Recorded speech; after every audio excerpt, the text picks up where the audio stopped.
आओ इसका भी ले लो, रसगुल्ले वाले का भी।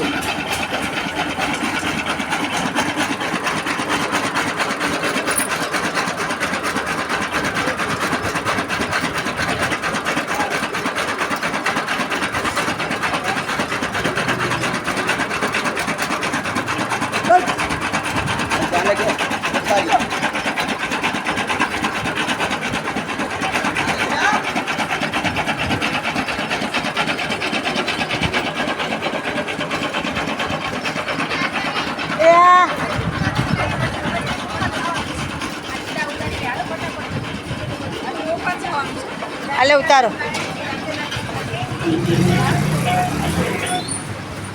लो लो उतारो उतार लो उतारो दर्शन।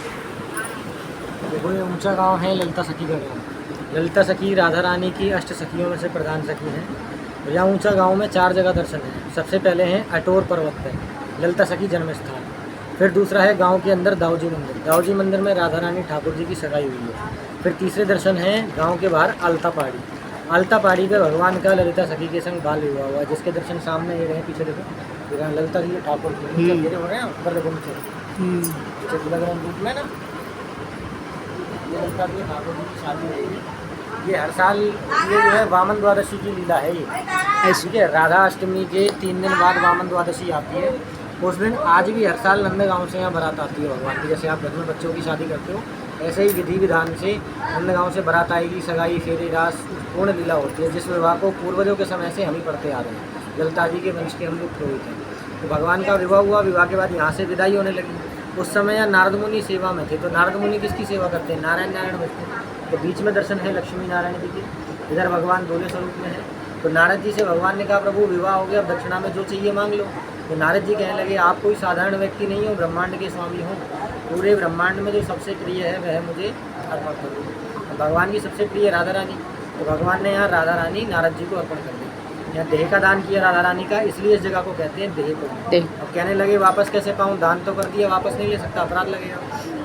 तो वापस पाने के लिए जब ये तुला दान किया, राधा रानी बैठी है, ठाकुर जी तोल रहे हैं, उनके बराबर सोना तोल करके नारद जी को दिया, राधा रानी को वापस लिया। तब इस लीला को 3 वरदान दिए। भादो शुक्ला द्वादशी देही कुंड पे नहाए, 3 जन्म के पाप दर्शन लिखे जाए। कि जो भी मनुष्य, जीव जंतु, पशु पक्षी वामन द्वादशी यानी राधाष्टमी के 3 दिन बाद वामन द्वादशी को यहाँ करके इस विवाह लीला के दर्शन कर लेगा, उसके 3 जन्म के पाप मैं स्वयं हर लूँगा। उसी दिन इस देहकुंड का नहान होता है, जैसे आप गंगा स्नान करते हैं। उस दिन इसके ब्रह्म मुहूर्त में स्नान मात्र से शरीर की पुरानी से पुरानी बीमारी खत्म हो जाती है। उसी दिन इस तुलादान हुआ। इस दिन स्वर्णदान या ठाकुर जी की सेवा मात्र से जीवन मृत्यु का चक्र समाप्त हो जाता है। 3 वरदान। राधे राधे राधे राधे, जय श्री कृष्ण। ઠાકોરજી દુલ્હા સ્વરૂપમાં વિષ્ણુલા તુલાદાન ઠાકોરજીએ નારદજીને રાધાજીનું દેહદાન કરેલું, ત્યારબાદ રાધાજીને પાછવા મેળવવા માટે તેના વજન બરોબર સોનાનું અર્પણ કરેલું। રાધે રાધે।